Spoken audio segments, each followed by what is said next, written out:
자, 안녕하세요. 오늘은 그 인터내셔널 A레벨의 캐시인에 대해서 알아보는 시간을 가져보도록 하겠습니다. 자, 많은 분들이 이제 캐시인이 무엇인지 물어보시는 분들이 계세요. 이 캐시인이 뭐냐면, 간단하게 말씀드려서 캐시인은 내가 나의 성적을 마쳤으니까 이제 그 인증서를 달라고 하는 하나의 절차인데요. 이런 절차가 필요한 이유는 인터내셔널 A레벨의 그 독특한 구조 때문입니다. 예를 들어서 한국에 뭐 수능을 본다라고 했을 때 그 한국 수능 뭐 하루에 다 보고 다 끝나잖아요. 한 과목이 내가 몇 점을 받으면 그 점수가 그대로 반영이 되지만 그 인터내셔널 A레벨은 그렇지가 않습니다. 이 여러 개의 시험이 구성이 되어 있는데 이것들을 모아서 하나의 과목이 되기 때문에 이 한 과목에 대한 성적을 요청하는 게 이제 캐시인이라고 할 수 있겠습니다. 자, 그러면 하나씩 알아보는 시간을 한번 가져보겠습니다. 인터내셔널 A레벨의 구조를 보시면 여기 보시면 여러 개의 모듈이 그 모듈을 이수한 후에 그 조합을 해서 하나의 과목, 서브젝트가 되는데요. 자, 한 과목은 적게는 2개의 유닛 또는 많게는 그 6개의 유닛까지 이제 구성이 되는데, 예를 들어서 어카운팅이다, 회계학으로 봤을 때 2개의 유닛이 그 하나의 회계학을 과목을 구성을 합니다. 그래서 어카운팅 시험을 성적을 받기 위해서는 시험을 2번을 봐야 된다는 거죠. 그 다음에 이코노믹스, 학생들 많이 보는 경제학의 경우에는 총 4개의 유닛으로 구성이 되어 있기 때문에 시험을 총 4번을 응시를 해야 그 이코노믹스에 대한 성적을 받을 수가 있습니다. 그리고 케미스트리라든지 이런 사이언스, 피직스라든지 바이올로지, 이런 과목들은 총 6개의 유닛으로 구성이 되어 있기 때문에 총 시험을 6번 응시를 하셔야지 그 한 과목을 받을 수가 있게 됩니다. 자, 그리고 이제 A레벨이라고 하면 AS와 A2가 이제 구분이 되어 있는데, 이 2개의 자격이 모아서 A레벨이라고 합니다. 그래서 각 과목별로 50대 50의 구조로 구성이 되어 있고요. 그 다음에 각 50대 50이기 때문에 AS의 비율이 50%, A2의 비율이 50%가 됩니다. 그리고 모두 합쳐서 총 100% 중에서 각각 비중에 따라서 이제 최종 성적, 캐시인 성적이죠. A 스타, A, B, C, D, E, U, 이런 식으로 구분이 됩니다. 자, 성적 구분 잘 기억해 주시고요.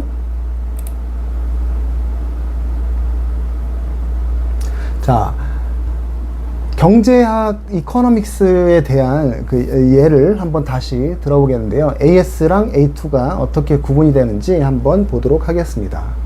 자, 유닛 1과 2는 AS로 구분이 되어 있고요. 그 다음에 유닛 3와 4는 A2가 됩니다. 그래서 이 유닛 1부터 4까지가 다 합쳐져야지 이제 하나의 A레벨이 성적이 완성이 됩니다. 그래서 시험을 총 4번을 봐야 되겠죠. 이게 일반적으로 AS, A2 해서 총 2년 동안에 그 진행이 되는 과정이라고 보시면 되겠습니다. 케미스트리의 예를 한번 들어보면요. 유닛 1부터 3까지가 AS, 그 다음에 유닛 4부터 6까지가 A2. 그래서 전체 마찬가지로 전체 합쳐서 이제 A레벨이 되겠습니다. 그래서 시험을 총 6번을 응시를 해야지 A레벨이 완성이 되겠습니다. 자, 다음 과목을 보시면 이제 매스의 경우에는 약간 조금 복잡한데, 일단은 매스의 경우에는 필수 유닛, 필수적으로 내가 응시를 해야 되는 유닛이 있고요. 다른 과목들은 무조건 다 필수로 그 유닛을 이수를 해야 되고요. 매스의 경우에는 내가 필수로 유닛을 이수해야 되는 유닛이 있고, 또 선택적으로 내가 고를 수 있는 유닛이 있습니다. 이게 매스하고 퍼더 매스하고는 그 옵션 유닛들이 서로 교차가 되는데 굉장히 설명이 복잡하기 때문에 일단 그 매스 하나만 예를 들어보도록 하겠습니다. 자, 필수 유닛이라고 하는 건 이제 퓨어 매스 1, 2, 3, 4가 있어요. 그래가지고 1, 2는 AS, 3, 4는 A2가 되겠죠. 그 다음에 총 매스도 6개의 그 유닛을 응시를 해야 최종 매스 수학에 대한 성적이 나오는데, 고를 수가 있죠. 이제 스테이티스틱스라는 이제 S1, 2를 골라도 되고요. 그 다음에 메카닉스 M1, 2를 골라도 되고요. 그 다음에 디시전 매스가 있어요. D1인데 요거랑 이제 S1하고 골라도 되고요. 또는 M1하고 D1이 조합이 돼도 되고요. 그 다음에 S1과 M2가 조합이 돼도 되고요. M1과 S2가 조합이 돼도 되고요. 이런 식으로 각각 규정이 그 피어슨 홈페이지에 정확하게 그 규정이 나와 있어요. 그래서 일반적으로 볼 때 이런 식으로 2개씩 퓨어 매스 4개에다가 플러스 옵션 유닛이 2개가 추가가 돼서 총 6개의 유닛이 돼야지 이제 매스매틱스, 그러니까 수학의 성적이 나오게 됩니다. 자, 이제 보시면 AS와 A2의 그 구분을 이제 이해를 하셨다면, 이제 캐시인이 무엇인지 이제 다시 정리를 해드려 보겠습니다. 자, 이렇게 그동안의 모든 유닛들, 모듈을 시험에서 이제 획득한 성적들을 이제 정식 A레벨 또는 어떤 학생들은 그냥 AS만 필요할 수도 있어요. 국제적으로는 AS가 12학년에 해당이 되고요. 그리고 A레벨이 13학년에 해당이 되는데, 굉장히 소수이긴 한데 일부 학생들은 AS의 자격을 원할 경우에는 그냥 AS 레벨의 캐시인을 신청을 할 수도 있습니다. 하지만 대부분은 A 레벨에 대한 캐시인을 신청을 하겠죠. 그래서 이 자격을 확정하는 겁니다. 이제 이 나의 자격증을 요청하는 작업이 이제 캐시인이라고 하고요. 시험을 신청할 때 그냥 아예 나는 이걸로 시험을 끝낼 거기 때문에 캐시인을 신청을 할 수가 있고요. 어떤 학생들은 신청을 안 하고 시험 신청할 때 캐시인 신청을 안 하고 성적이 나온 후에 그 레이트 캐시인으로 하는 경우도 있어요. 그런 경우에는 일정 그 비용이 이제 발생이 되겠죠.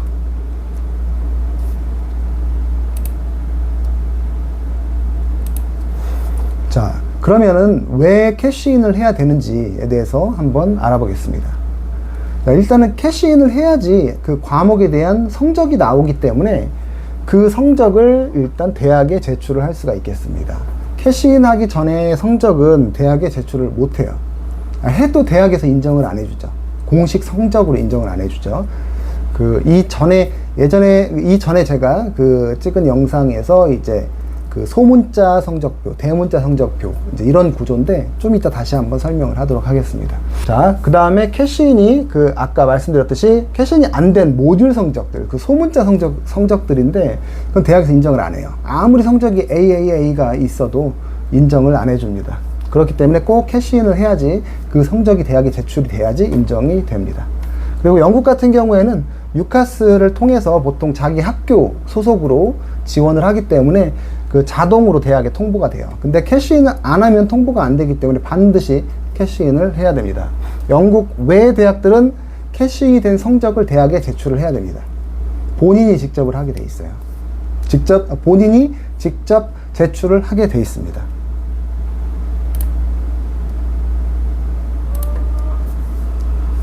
자, 그럼 캐시인을 하면 끝이 난 걸까요? 이런 질문을 하시는 분들이 계세요. 캐시인 하면 이제 더 이상 시험을 못 보나요?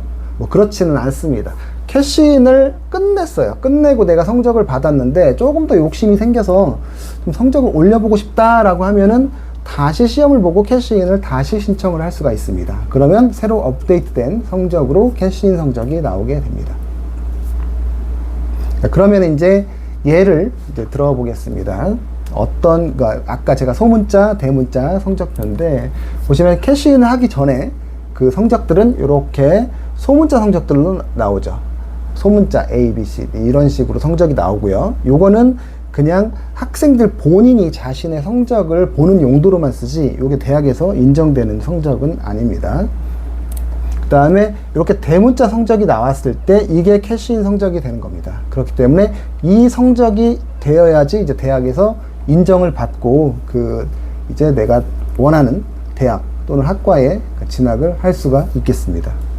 자, 오늘 이렇게 캐시인에 대해서 오늘 알아봤는데 도움이 많이 되셨는지 모르겠습니다. 최대한 여러분들의 관점에서 설명을 해봤는데 혹시나 이해가지 않거나 그런 부분들이 있으면 뭐 댓글로 남겨주셔도 되고요. 각종 질문을 보내주시면 최대한 이해를 하실 수 있게 정리를 한번 해보도록 하겠습니다. 네, 감사합니다.